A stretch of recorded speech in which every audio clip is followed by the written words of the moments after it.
Buenas noches, bienvenidos al Corsódromo Mayor, el espacio de usos múltiples de la ciudad de Villa Ángela, Chaco. Aquí estamos en la tercera muestra provincial, provincial, internacional y nacional, completa, ¿no? De la Expo Potenciar aquí en la ciudad de Villa Ángela. Estamos en vivo y en directo. Vamos ahora a ver unas entrevistas. Antes, no se vaya, no se vaya. Vamos a presentarle todas las el desarrollo que va a vivirse estos 3 días. Recordemos que va a ser hoy viernes, ya están todos preparados, los están aquí como pueden ver, viernes, sábado, domingo. El domingo dice que va a ser uno de los días más lindos, ¿no?, de este invierno que nos trató mal. En este momento, por ejemplo, tenemos, bueno, recuento que son 400 metros de expositores, es impresionante. Ahora vamos a ver unas imágenes porque la hemos capturado para usted, porque nuestra transmisión no llega hasta las puntas del espacio de uso común. Yo vuelvo a repetir, tiene 400 metros de largo. Estamos ubicados en la ciudad de Villa Ángela, a la vera de la avenida Alberdi, no muy lejos del Parque del Centenario. Les decía que estamos más o menos en la mitad, el término medio, y también hay escenario donde van a tocar los músicos, las y los músicos que van a tocar aquí en la localidad de Villa Ángela, aquí en el escenario mayor. Se escucha detrás el altoparlante donde está contando, por supuesto. Yo estoy con una moda media con gorrita, vine porque estamos desde temprano acá hablando de nuestro stand de los 20 años, muy contento porque todos los chicos acá están, Fernando en la parte del switch, en una de las cámaras está Fabricio el legendario, Camila en la cámara 2, y bueno, Luca y Juan con un cable que están renegando para la cámara 3, que en un rato, si la tenemos disponible, le vamos a mostrar un poquito a los stands que están más lejos. En un ratito vamos a hablar con la gente de los de rutas, ¿cómo que se llaman? Padres en ruta, ¿no? No, me dicen que no. Si ven más cerca, por favor. Entre nosotras, no escucho nada porque ya los vamos a presentar, ya vamos a ir para allá, para aquel sector, y vamos a presentar a las chicas y chicos que nos van a contar qué estaba, porque ellos tienen con una charla, están haciendo todo un trabajo aquí en la localidad de Villa Ángela, una institución muy importante. Ahora ya le vamos a hacer una entrevista. Ahora yo me voy a pasar a la otra cámara, no vamos a pasar al... Muéstreme, señor director, donde están dando las charlas aquí que es la carpa oficial, si me la puede mostrar. Diré, ahí está, muy bien, y yo me voy a correr a nuestro estudio móvil que tenemos acá armado, acá al estudio móvil, acá, a ver, un momento, acá que vamos, ahí está, a ver si ahora me da de nuevo. Bueno, dice que tenemos un problema. Bueno, vamos a pasar entonces a la nota de al lado, vamos a pasar a la nota de al lado entonces, ahí si me esperan un ratito. Anda acá.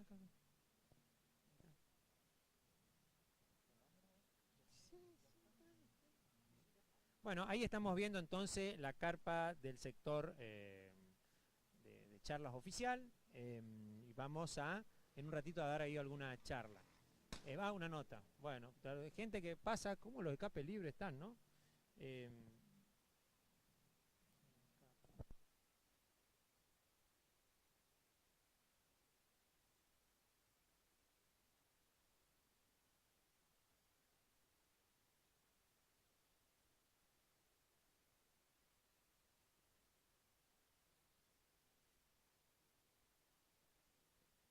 Bueno, estamos de nuevo, ahora sí le estamos en el estudio, realmente gracias por un pertimita técnico, ahí ya estamos aquí. Esto es un armadito piola que hicieron.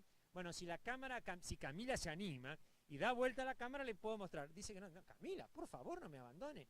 Camila, tiene que girar usted ahí, yo soy mi profesor acá de la... Bueno, después le vamos a mostrar el estudio que tenemos armado acá, con afiches de los 20 años de la productora de cine.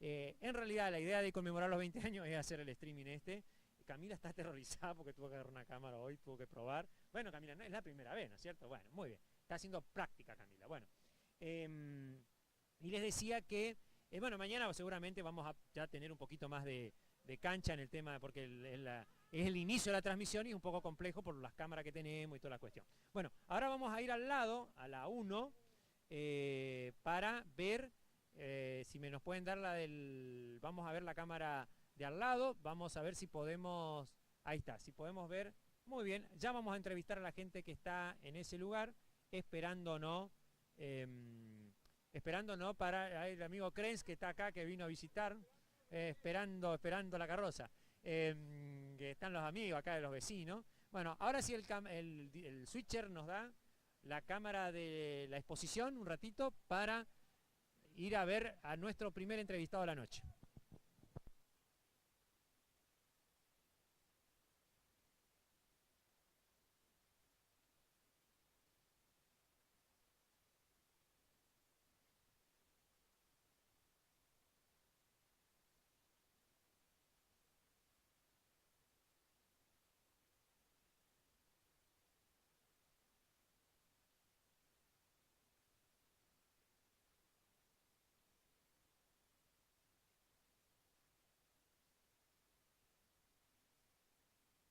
Bueno, ya estamos por aquí, por adelante, por favor, la cámara está acá. Vamos a ubicarnos, esto es la televisión, acá hay que ponerse las pilas con la tele. Yo sí, las pilas, yo hablo así. Estoy que viene una gorra, vine hoy así medio. Mañana voy a venir corbata y saco y me transformo. Bueno, estamos aquí en el sector donde se dan las charlas, donde se da toda la parte más oficial y más formal de esta tercer expo potenciar aquí en la ciudad de Villa Ángela. Bueno, y acá estamos con un grupo de todas chicas que nos van a contar, hay chicos también, allá chicos y chicas, que ya lo vamos a aprender, acá lo aprendemos, pin, ahí está prendido. Y se van a presentar una por una y nos va a explicar, porque yo allá no escuchaba bien por el altoparlante, la asociación, digamos, a lo que se están, a lo que están dedicándose. Buenas noches, decime tu nombre y bueno, contar un poquito de la organización esta. Bueno, buenas noches. Soy Iris Cuast. Formo parte de la Fundación Entre Nosotras hace 10 años ya desde los comienzos. La fundación está ubicada en Avenida Vittel, al 1180, y nuestra presidenta es Sandra Mariel Gómez. Ajá. ¿Y qué trabajo hace la fundación esta? Como lo dice el nombre, comenzamos ayudando a mujeres que ayudan a mujeres. Pero principalmente es darle el apoyo y el acompañamiento a mujeres vulnerables o que pasan diversas situaciones traumáticas, como por ejemplo de violencia de género, salud mental o sea lo que fuere. Tenemos personas preparadas como para acompañar, ayudar a las familias y a las mujeres principalmente. Bueno, decime, antes de seguir avanzando en el tema, ¿quiénes te acompañan? Bueno, yo le paso el micrófono para que se presenten se van presentando y pueden comentar un poco de las áreas. Una, me parece muy bien. Ahí está. ¿Quién hay? Mi nombre es Sandra Oldenburg. Yo bien. soy parte del grupo Promotoras contra Violencia de Géneros. Nosotros estamos para el acompañamiento de la víctima y también de la familia, porque así como la sufre muchas veces la mujer, hay hombres que sufren.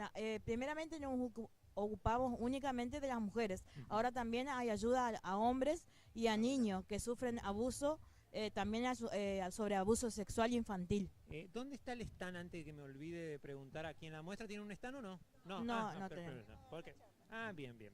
Y es verdad lo que usted dice, porque últimamente, hace poquitos días también Julieta Prandi estuvo envuelto en un terrible... Así es. Y yo, como mucha gente, nos enteramos de hasta dónde puede llegar la violencia de género, inclusive en un matrimonio, ¿no? Sí, así es.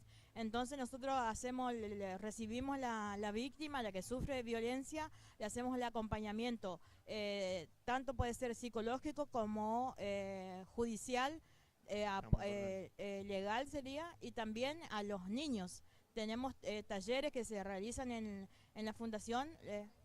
Hay merendero que abarca chicos de 2 a 8 años, de 9 a 13 años y de 13 a 18 años. Entonces los chicos están contenidos y las familias enteras pueden ser como las madres con los niños, pueden asistir. Claro. Y lo que más hay que recalcar es el tema del acompañamiento. No es únicamente cuando la víctima va y hace la exposición, sino que nosotros nos tomamos el trabajo de acompañarlo. Si tiene que hacer una denuncia o si tiene que ir a tribunales, estamos constantemente con ellos.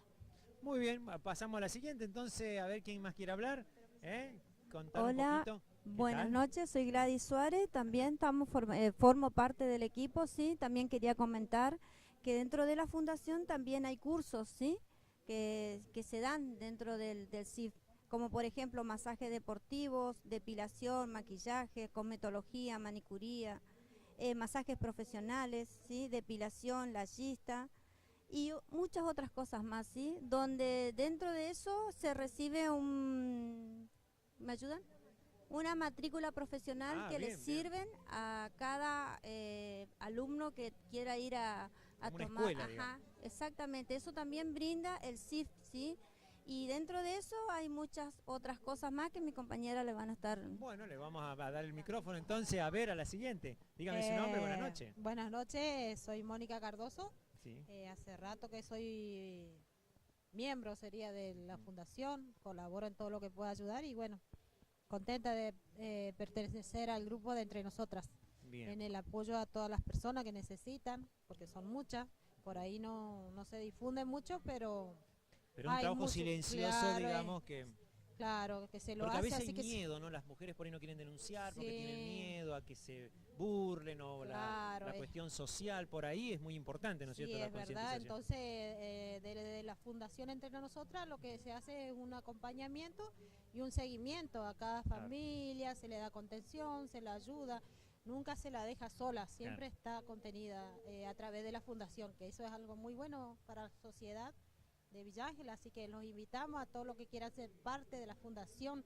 Estamos en Avenida Vitel 1180, perdón. Así que lo esperamos en el horario que quieran asistir. Hay un número de teléfono que está ahí en los folletitos donde se pueden comunicar y las redes sociales también que están. Perfecto. Así que, Le vamos a pasar, gracias. bueno, le vamos a pasar a la siguiente y bueno, ahí pueden nombrar si quieren el... Ahí tienen la foto, mira. A ver si el camarógrafo me puede tomar un poquito acá. ¿Esta es el frente? Ah, es el edificio antiguo. ¿Dónde está? Ah, acá está la dirección. Bueno, la dirección es Avenida Vitel 1180, el celular es 3735 46 42 87 o 41 37 44. Y en las redes, Entre Nosotras, Entre Nosotras. Bueno, ahí, ¿su nombre? Me llamo Vanessa Barrios, soy Ajá. parte de la fundación Bien, y Vanessa. también hacemos acompañamiento a la familia con tema de violencia de género. Acompañamos junto con la chica a las familias y hacemos un acompañamiento general hacia las víctimas y hacia la familia y tratamos de hacer un acompañamiento continuo. Claro. Sí, Para así, que los chicos, bueno, porque sí. muchos me imagino que, digamos, parejas o personas o mujeres o varones que sufren esta violencia de género tienen hijos Sí. y sufren, ¿no? ¿También tienen psicólogos, médicos, esa cuestión o no? ¿Sí? Counselor tenemos. Ajá, bien. Bueno, le pasamos a la siguiente, Silvia, que yo la Buenas conozco, noches. pues, Silvia fue ¿Cómo profesora están? mía de dibujo técnico en el industrial. Sí, muy mire buena profesora. lo que la vida hace, ¿no? Nos trae de vuelta y nos Ay, junta. Acá tenemos una bibliotecaria, no la reconocí, están todos jóvenes. Sí, sí. Estas chicas están en Sí, congelador. el están todas camarógrafo jóvenes. también un excelente alumno. así que- Chupar la media al conductor, Bueno. porque si no, el conductor se nos... sí. Ah, el conductor Silvia, es sí, la sí. mejor. Bueno, mi Silvia. nombre es Silvia Salazar. Como decían las chicas, la fundación está hace 10 años y lo que hace la fundación es trabajar no solo con la víctima, Ujú, porque se acerca a la mujer, pero también queda toda la familia. claro, Hay víctimas primarias y secundarias. claro. Como fundación estamos hace 10 años, se han hecho capacitaciones, se han dictado cursos. Muchos de los cursos que se han dictado, las mujeres que venían con problemas de violencia, que fueron acompañadas en lo legal, fueron a los tribunales, a la comisaría, a hacer la denuncia, todo ese acompañamiento en lo legal. Acercar un poquito más, Silvia. En cuanto al tratamiento de salud mental, Ajá. la psicología, el trabajar con los chicos en cuanto a ayudar en las tareas, Ujú. con psicopedagogas. Sí, porque, Todo viste, ese trabajo hace la fundación. claro, fíjate, porque las mujeres siempre cuando hacen denuncia, más sobre todo las mujeres, yo veo muchos casos en donde van a la policía, por ejemplo, y no le creen. Sí. Bueno, ese es o el la tema. justicia misma. Vos fíjate que muchas veces antes de que la fundación tuviera, la gente conociera, Ujú. las mujeres iban, hacían la denuncia y se burlaban, no les tomaban la denuncia, les tomaban una exposición. Esto no quiere decir que estamos acusando a nadie de ninguna manera, sino que es la realidad. Claro. las personas que estaban a cargo de tomarles la denuncia y acompañar en ese momento de vulnerabilidad tan fuerte, se burlaban y terminaban yéndose a la casa, volviendo a ese lugar. Hasta que, gracias a Dios, pudieron encontrarnos y ahí comenzamos este trabajo, que hace 10 años se está haciendo. Lo que muchas de las mujeres que llegaron con situaciones por completo de su voluntad rota, hoy en día están trabajando y a partir de los talleres, de las capacitaciones, se convirtieron en peluqueras, retomaron su voluntad, están trabajando y están muy bien. Muy reinsertas. Volvieron a reinsertarse en la sociedad como lo que son, unas personas con derechos y deberes también. Claro, porque siempre pasa, en el caso de Julieta Prandi, que pasó en esta Sí, semana, ¿no? Uno nota de que hay como una sumisión, una supresión total de la libertad de la persona sometida, en este caso de la violencia de género, ¿no? En este caso, siempre la Vos sabés, mayoría Luigi, son... que hay un caso, vos hablaba de los hombres. Imagínate si las mujeres ir a hacer denuncia era difícil y se le burlaban, cuánto más a los hombres. Pero gracias a Dios en la fundación también hemos estado trabajando con hombres. Y en el caso de los hombres, ¿qué caso de violencia? ¿Física, psicológica? Sí, no, física, psicológica. Son muy pocos los que denuncian. Sí, no se animan a denunciar, pero sí. Claro, lo que las chicas hablaban también es que, por ejemplo, ahora nosotros tenemos en la fundación los cursos del Instituto de ACEMAC. Esto es muy importante porque hace años la gente tenía que viajar a Corrientes o a otra provincia para tener este título o la matrícula. Pero ahora, por ejemplo, está acá en la fundación. ¿Y este título qué te otorga? Es una matrícula nacional. ¿Y eso para qué sirve, por ejemplo? Por ejemplo, para poner una estética. Viste que ahora todo es la salud, la estética. Las chicas hablaron de manicura, layista, cosmetología, masaje, los tipos de masaje deportivo. ¿La salida laboral? Exacto. Sí, son cursos o capacitaciones de 4 meses, pero tienen aval nacional, tienen una matrícula nacional. O sea, para trabajar en estética ¿Tiene mucho es importante. inscripto, todo eso? Sí, fíjense en las redes, que nos pueden encontrar en las redes como fundación, entre nosotras todos juntos. ¿Y cómo se mantiene esto? ¿Ustedes cómo recaudan los fondos? Eso me interesa porque es muy importante para que la comunidad sepa. Bueno, una de las áreas donde nosotros estamos también es el Centro Integrador de la Familia, que es un lugar que se ocupa de la parte espiritual. Bien. Así como hay un departamento o un área legal, hay un área en cuanto a la salud, a la educación, también está esto. Mira. Y hacemos beneficios, por ejemplo, ya de paso pasó el chivo. Mañana tenemos una venta de prepisas, ya están hechas para el horno, o sea, las pones al horno nada más. Bien, ya vienen preparadas. Están todas preparadas, así que de paso ya. Y con eso recaudan. Exacto, eso y otros, o los cursos también que se hacen. Y con eso van pagando también a los profesionales que colaboran, la estructura. Claro, exacto, el alquiler. El alquiler. Bueno, entonces, en Ameguino recuerden la dirección. Avenida Vittel 1180. Ameguino. ¿Dónde es Ameguino? No sé, Ameguino se me ocurre. Vittel, Avenida Vittel 1180. 1180, bueno. ¿Y el muchacho cómo se llama? ¿Lo podemos enfocar ahí? Ven, que venga. Sí. Que venga y se presente, den el micrófono un ratito. ¿Qué tal? Buenas noches. Mi nombre es Marcelo Tomain. También estamos, con un grupo de hombres estamos ayudando, que aunque se llame entre nosotras. Entre nosotros. Ahora, seríamos entre nosotros. Sí, estamos. Exactamente.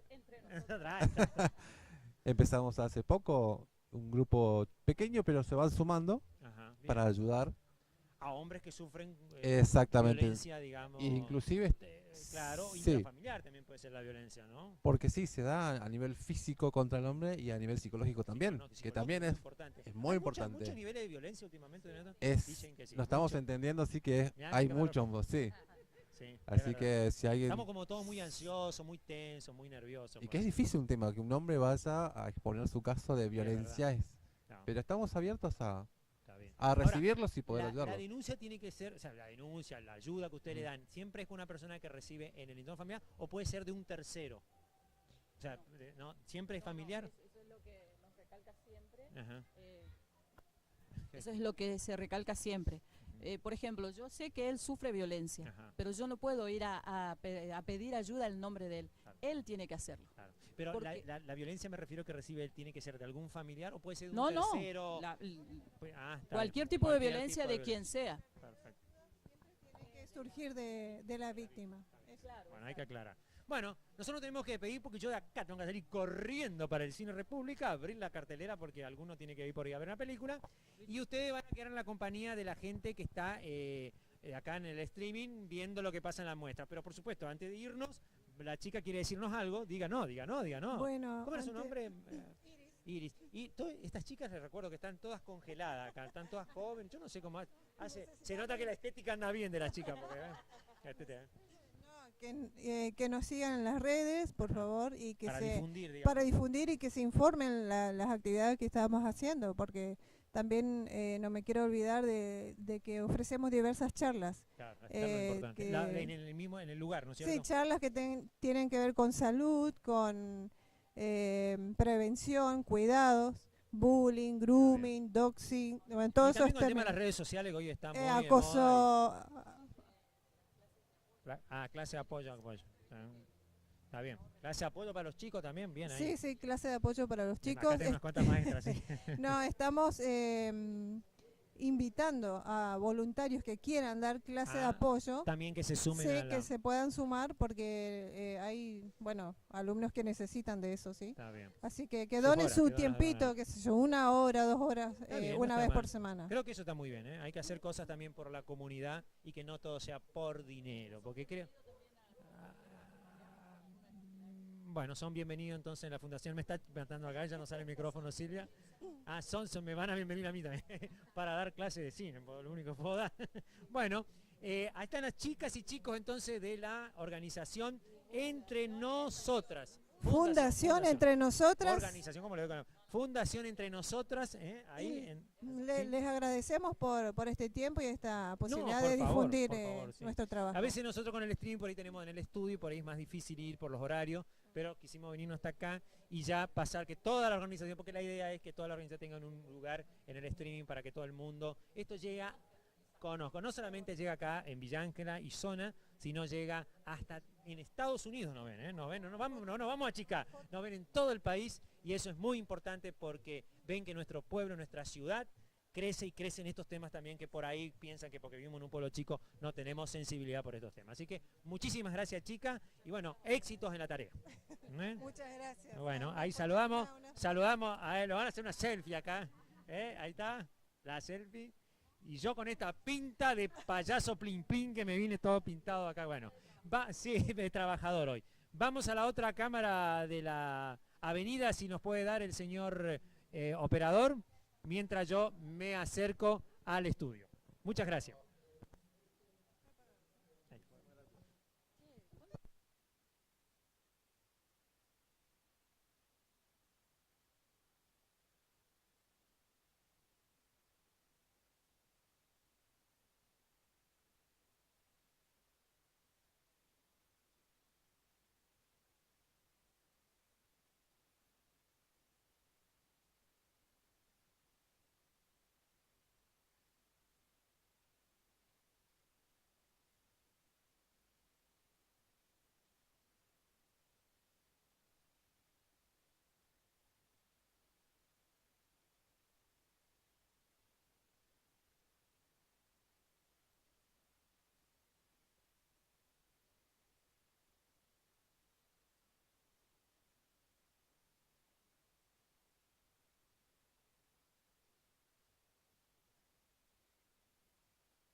Está bien, ¿no?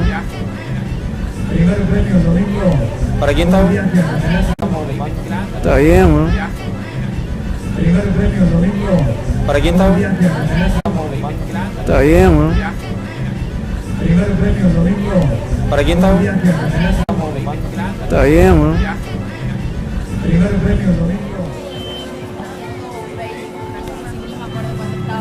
Me terminaba cobrando, ponele que era 1.500 y el impuesto abajo me terminaba siendo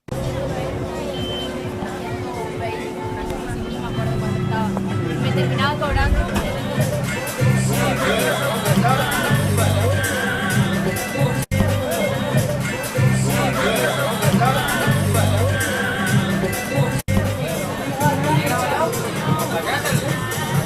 La casa es importante. Nosotros no.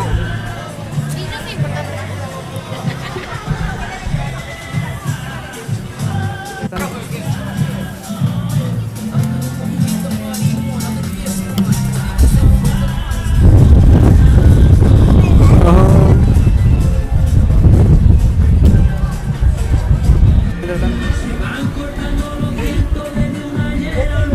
No te olvides de visitar estas pescadores reales. La universidad dentro del pecho metida, sos un milagro en mi vida, compañera y mi verdades.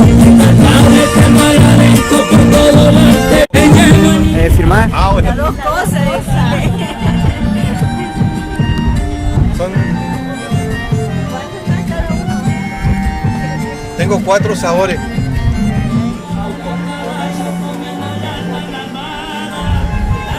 No, estoy muerto, ¿no?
Bueno, ahí está. Sí sale.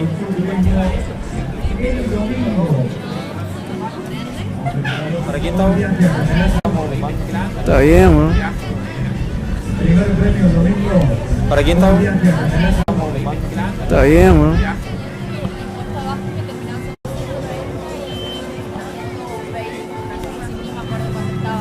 Me terminaba cobrando, ponerle que era 1.500 y el impuesto abajo me terminaba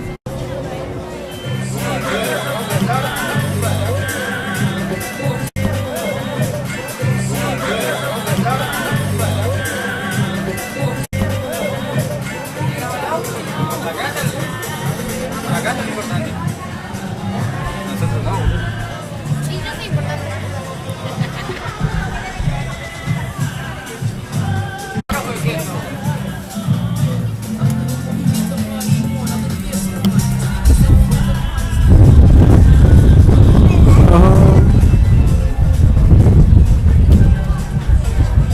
Mientras tanto.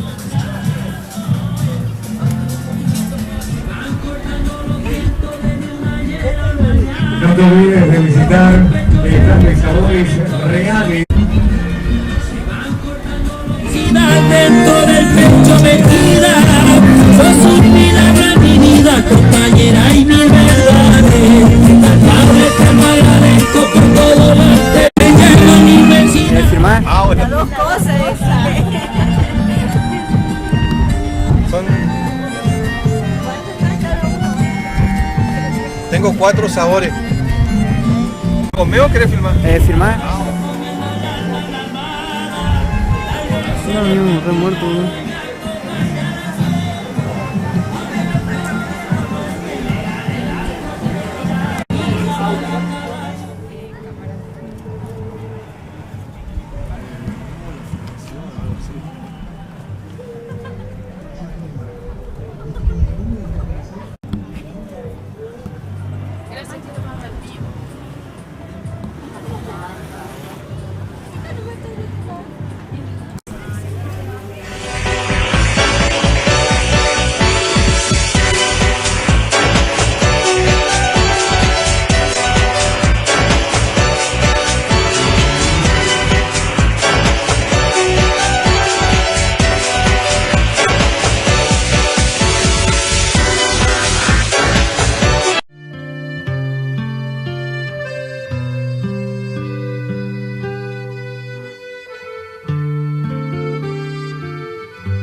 quién estamos?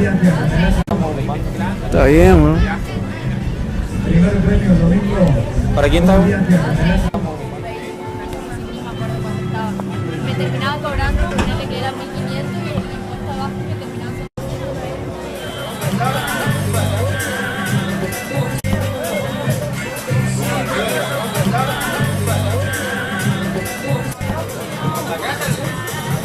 Acá es lo importante.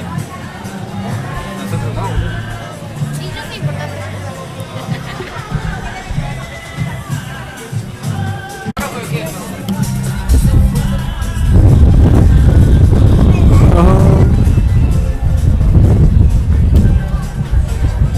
Mientras tanto. No te olvides de visitar el stand de sabores reales. Del pecho metida, sos un milagro en mi vida, compañera y mi verdades. Al Padre te lo agradezco por todo lo que llevo en inmensidad.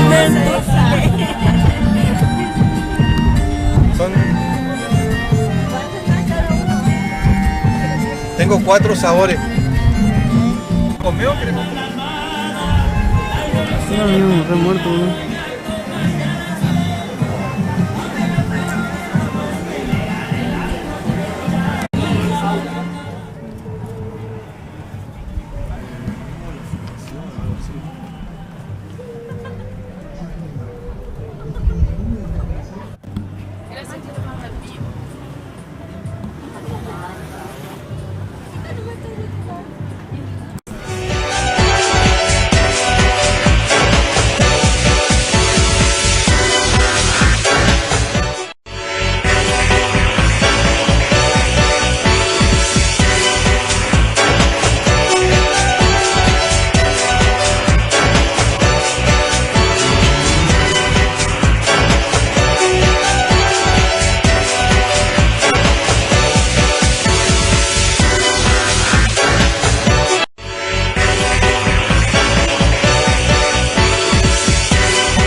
¿Para quién estaba?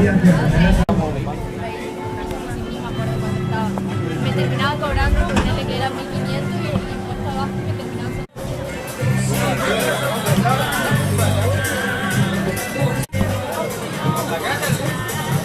Acá no es importante.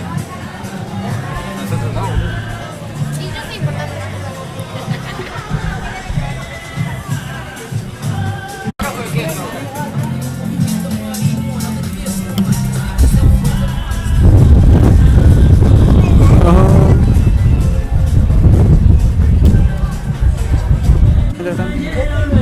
No te olvides de visitar Están de Sabores Reales.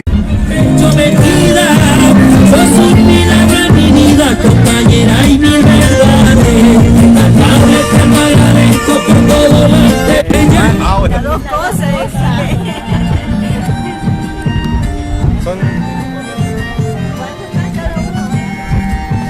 Tengo 4 sabores. No, re muerto, ¿no?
estamos nuevamente aquí después de este pequeño separador, digamos, se puede decir así.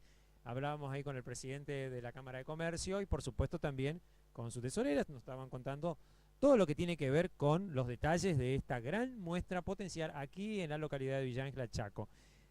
Este corsódromo a mí me trae tantos recuerdos, siempre ando tarde por este lugar. O sea, ya son no sé qué hora, a ver, vamos a ver acá.